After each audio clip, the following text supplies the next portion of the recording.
चितवनमा अहिले चाहिँ एउटा मलाई अर्को पनि कुराहरू आएको छ। एउटा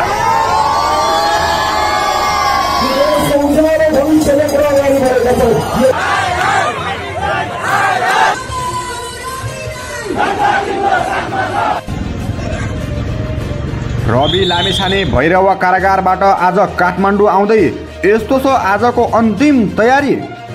पर्सा जिल्लाको सीतापाइला सहकारी ठगी मुद्दा दर्ता भएन। मुद्दा दर्ता नहुनुमा रविलाई फसाउन फेरि कृत्य प्रमाणको सङ्कलन कार्य हुँदै। ओली र गृहमन्त्रीको राजीनामा माग। रवि फसाएको प्रतिशोधमा माओवादी र काङ्ग्रेस एकजुट। अब प्रधानमन्त्री बन्ने पालो रवि लामिछानेको। भैरवा कारागारमा रवि असुरक्षित भएपछि काठमाडौँ आउन चाहेको तर अहिलेसम्म कार्यालय विभागले निवेदनमा सुनवाई नगरेको पुष्टि। रविले न्याय अन्तर्राष्ट्रिय अदालतमा मात्रै पाउने राष्ट्रिय स्वतन्त्र पार्टीको भनाई।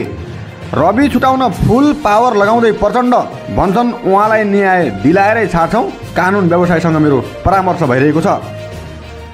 ओली सरकारले रविलाई नछोडे भारत जाने रासोपाको भनाई। भारतसँग सहयोग माग्ने तयारी। भैरवा कारागारभित्रै रविमाथि ज्यादती र अपहेलना गर्दै जेलभित्रका गुन्डा नायकीहरू।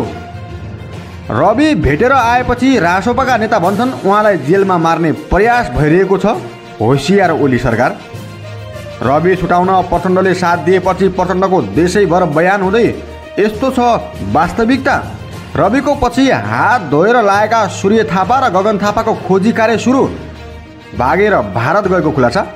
गगन थापाले रूपन्देही जिल्ला अदालतमा प्रमाणहरू नदेखाए उनीमाथि पनि मुद्दा चलाइने।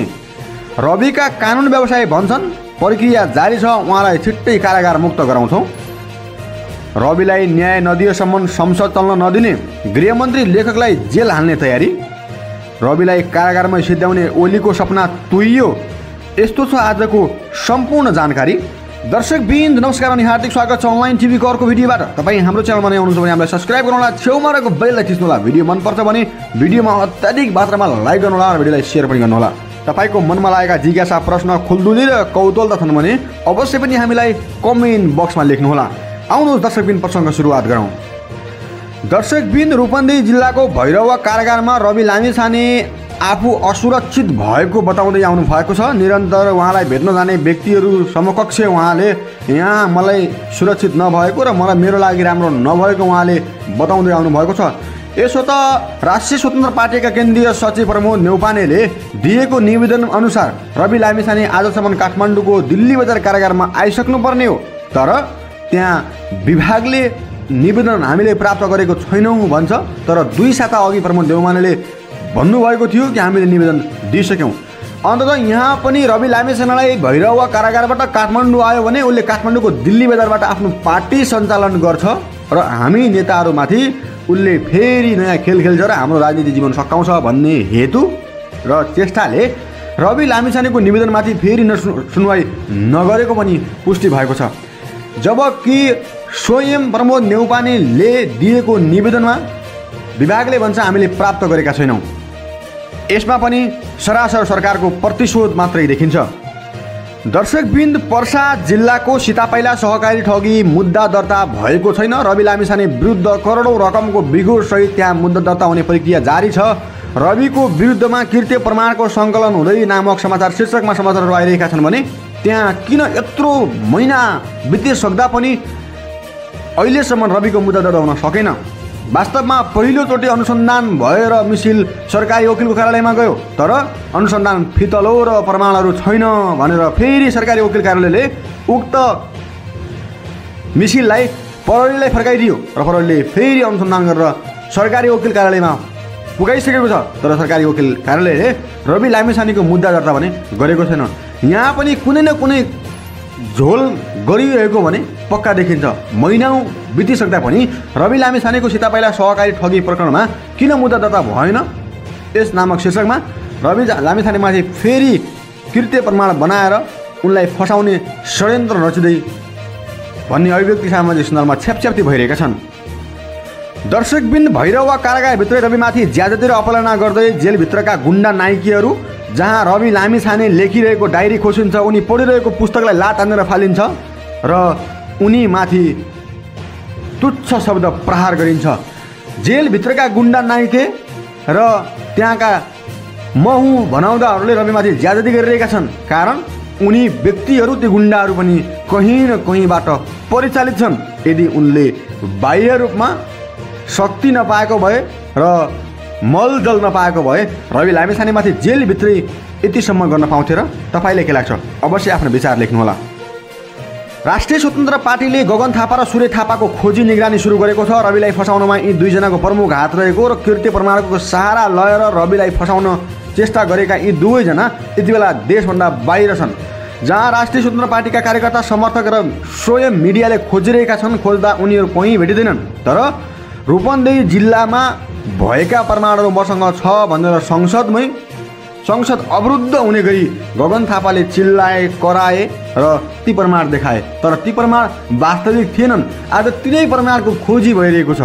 गगनले कहाँबाट ती प्रमाण ल्याए, कसले प्रमाण दियो र त्यो प्रमाण वास्तविक हो या होइन, ती प्रमाणको पनि फरेन्सिक रिपोर्ट आउनुपर्छ भनेर आम जनताले दाबी गरिरहेका छन् भने गगन थापाले ती प्रमाणहरू कारागार अर्थात् अदालतमा पेश नगरे उनीमाथि पनि अपहरणना मुद्दा दर्ता गर्ने र जेलमा केही समय भने जेलको चिसो खुवाउने राष्ट्रिय स्वतन्त्र पार्टीका नेताहरूले माग दाबी गर्नुभएको छ। गगन थापा यसो त रवि लामिछानेको सुरुवाती दिनदेखि विरोधी हुन्। गगन थापाले रविको राजनीतिमा आगमन भएको सह्य भएको छैन, उनलाई राम्रो लागेको छैन। तर रविलाई कूटनीति रूपमा हुन्छ या कुनै न कुनै खेल खेलेर हुन्छ फसाउनुपर्छ भन्ने हेतु चाहिँ गगन थापाको रहेको छ। रवि लामिछानेलाई न्याय नदिएसम्म गृहमन्त्री लेखकले राजीनामा दिनुपर्ने र संसद अवरोध गर्ने, संसद कुनै पनि हालतमा चल्न दिँदैनौँ। जसरी रविलाई नैतिकताको पाठ सिकाएर अन्याय गरेका र राजीनामा माग्न लगाएका रमेश लेखकलाई त्यो उनको बोली नै भारी छ। अब रवि लामिछानेले जसरी न्याय पाउलान् या नपाउलान् थाहा छैन। तर गृहमन्त्री लेखकले राजीनामा नदिए संसद चल्ने भने कहीँ कतैबाट देखिँदैन। दर्शकबिन रवि छुटाउन पावर लगाउँदै प्रचण्ड भन्छन् मेरो कानुन व्यवसायीहरूसँग कुराकानी भइरहेको छ। यो परामर्शले पक्कै पनि रवि लामिछानेलाई न्यायको अनुभूति दिलाउन हामी प्रयास गर्नेछौँ। उनीमाथि अन्याय भएको छ, प्रतिशोधको खेल खेलिरहेका ओलीले उनीमाथि ज्यादती गरिरहेका छन्। हामी त्यसको विरुद्धमा रहेर रविलाई छुटाउने प्रयासमा छौँ भनेर उहाँले अभिव्यक्ति दिनुभएको छ भने उहाँको यही अभिव्यक्ति देशव्यापी रूपमा यति बेला चर्चामा छ। सबैले बयान गरिरहेका छन्। यसो त प्रचण्डलाई मन नपराउने सायदै कोही छैनन्। तर उनले विगतमा गरेका गल्ती र उनको राजनीतिक जीवनमा केही प्रश्न छन्। विगतमा गरेका गल्तीलाई औल्याउँदै प्रचण्डले नयाँ सुरुवात गर्ने भन्ने अभिव्यक्ति दिएका छन् भने उनले यदि रविलाई साथ दिएर रविको भरपुर उनलाई न्यायको अनुभूति दिलाउन सक्यो भने प्रचण्ड एक महान नेता बन्नेछन्। धेरैले कमेन्ट बक्समा लेख्दै आउनु भएको छ। दर्शकबिन यता ओली र गृहमन्त्रीको राजीनामा माग दाबी गर्दै राजनीतिक प्रतिशोध बन्द गर्न र माओवादी र काङ्ग्रेस एकजुट भएका छन् भने अब माओवादी, काङ्ग्रेस र रासपा मिलेर एक नयाँ सरकार बन्ने तयारीमा छ। जहाँ ओली र गृहमन्त्रीको राजीनामासहित ओली र गृहमन्त्रीको भने पत्ता साफ हुने पक्का पक्की देखिएको छ। काङ्ग्रेसका स्वयं नेताहरू नै यति बेला प्रचण्डको साथमा उभिएका छन्। हवस् त दर्शकबिन आजको यस भिडियोबाट छुट्टिन्छु, नयाँ भिडियोमा आउनेछु। नमस्कार।